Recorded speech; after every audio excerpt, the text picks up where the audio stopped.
Yeah, thanks for having me at this very inspiring conference. Trust me, I try to be in time as much as I can.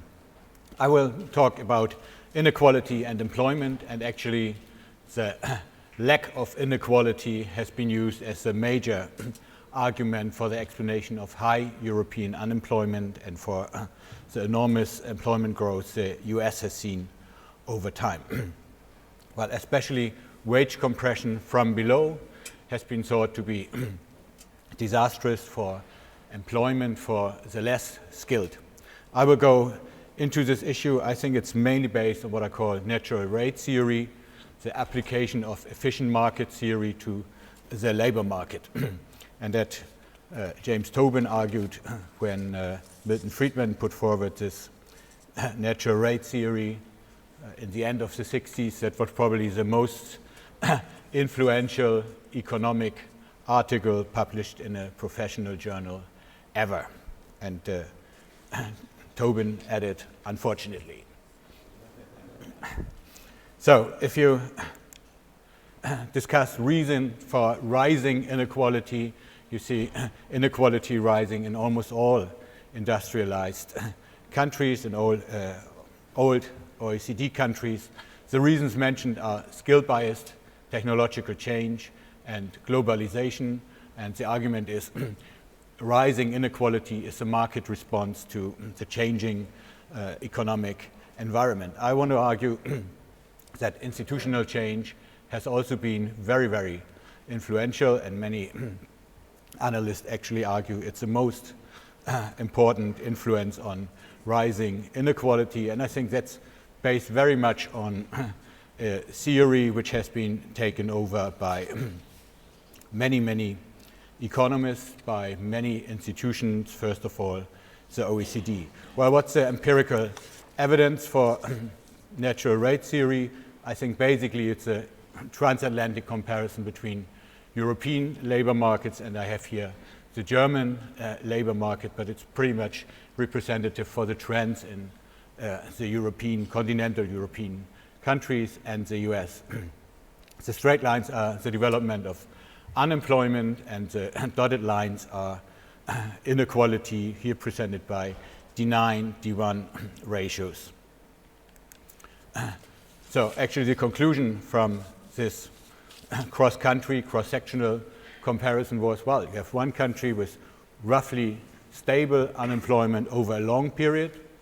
It didn't matter so much that American unemployment was very high until the, actually higher than European unemployment until the late 80s.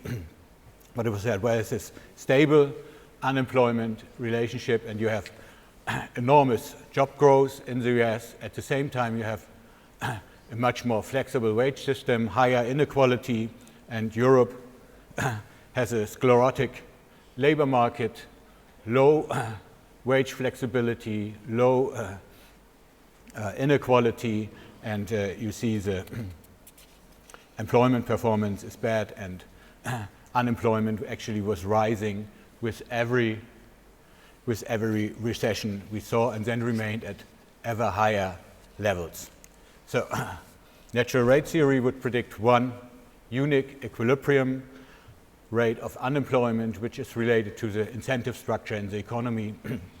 So basically on welfare state institutions, and any intervention in an assumed perfectly working market, perfectly well-functioning market, have been thought of as being destructive. So welfare state institutions have been concluded to be harming employment, causing unemployment, and this view for sure is the OECD view. The job study is totally based on this view, and others followed, and the conclusion the OECD draw, and many followed, is that we need in Europe labor market reforms, and the way to go was to move European economies closer to the US institutional structure. Well, if you look at the unemployment profile, you see ever higher rates with every recession. How can that be with one unique unemployment rate? Well, people say, well, institutions could have changed. If you look for institutional changes around these jumps, you fail. If anything, institutional changes should have lowered unemployment in Germany and many other European countries.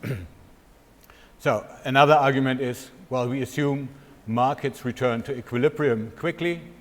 So if they remain at higher rates of unemployment, equilibrium has changed, but it was never well explained, and asked the question whether natural rates can jump. Maybe Europe was not lacking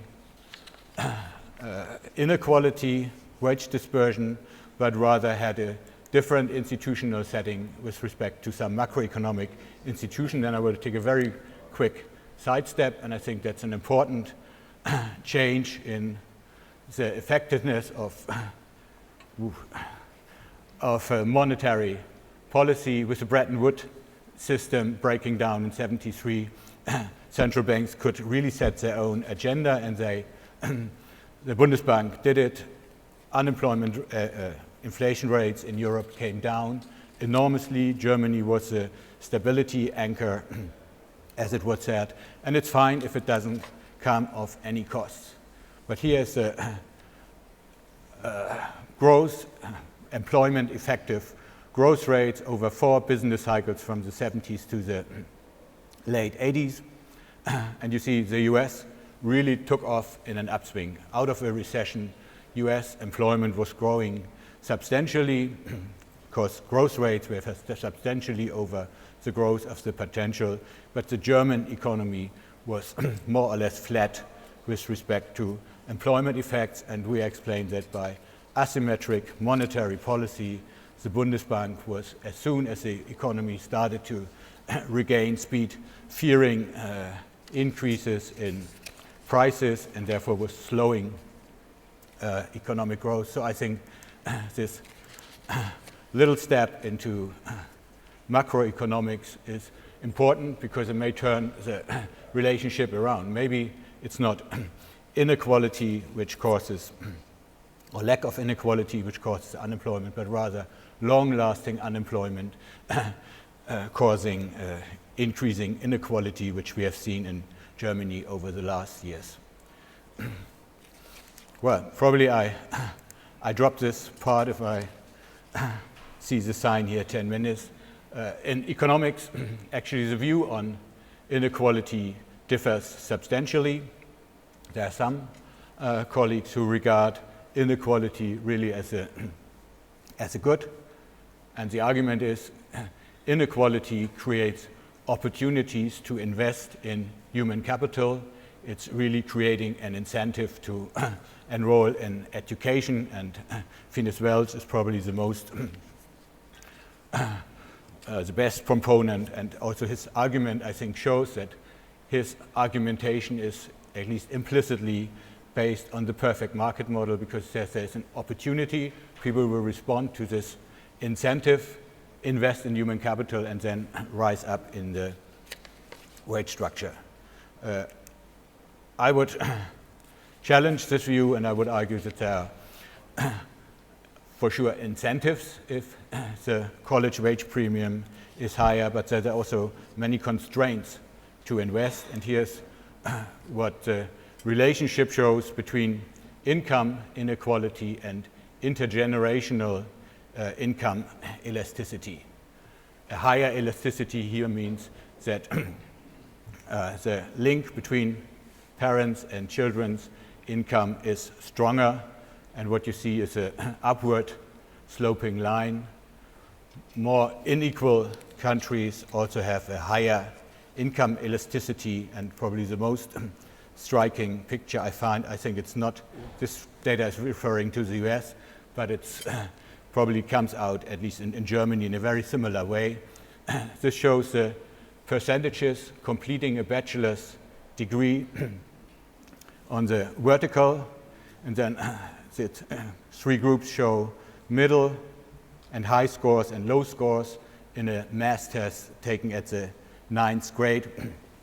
And what you see, it's strongly depending on the income background of the family, whether you complete a bachelor's degree, and that's true for low-scoring students and for high-scoring students, but the striking result is that low-scoring students from a wealthy background have the same chance to achieve a bachelor's degree as very high-scoring students, very able students from a low-income background, and I think this is a clear, or the strongest indication that inequality really creates inequality in the next generation, that the incentives are probably there, but that it's a trade-off between the incentives to invest in human capital, private incentives to invest in human capital, and actually opportunities to enroll in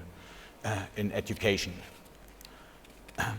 And here's an example I picked because I learned from James Heckman that early childhood education and care services are very important, very effective in promoting educational careers. Over the quintiles, 5 quintiles, the public expenditures are more or less evenly distributed, but the percentage, the weight of this services for low-income households, of course, is much, much higher than for higher-income households. And I think that is an argument that cutting into public services could not be only mostly hurting low-income households mostly, but that it could also be very inefficient if James Heckman is right that early childhood education is an important tool really to promote educational careers, then cutting into these areas will hurt these households, but also will hurt the potential of the economy.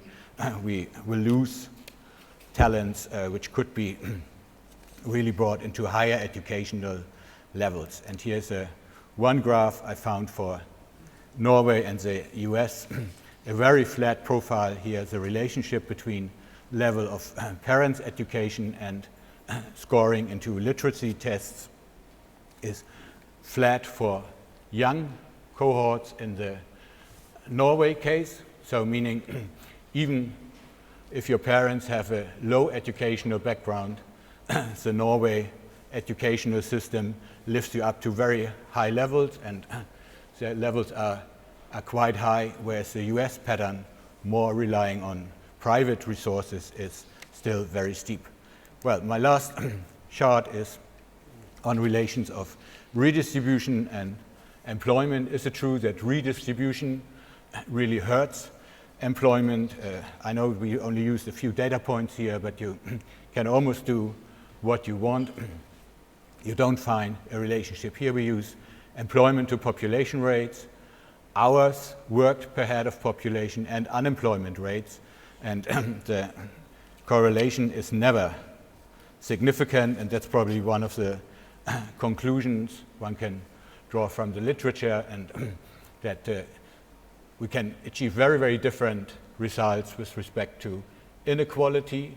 Redistribution can be strong, can be high, but that we don't find really the predicted negative employment effects. I would argue that the summary probably would tell us that the relationship is more or less neutral. We can have different economic models with high or low inequality, and it doesn't necessarily affect employment relations. So if it works well, I have a conclusion drawn from my favorite country singer, actually, but this thing doesn't allow us to start it. Well, actually, it ends with Merle Hazzard having a bottle of water falling down and Arthur Leffer saying, well, don't worry, it will trickle down. And I hope very much that the results, the inspiring discussions of this conference will trickle down to the economics community. Thanks a lot.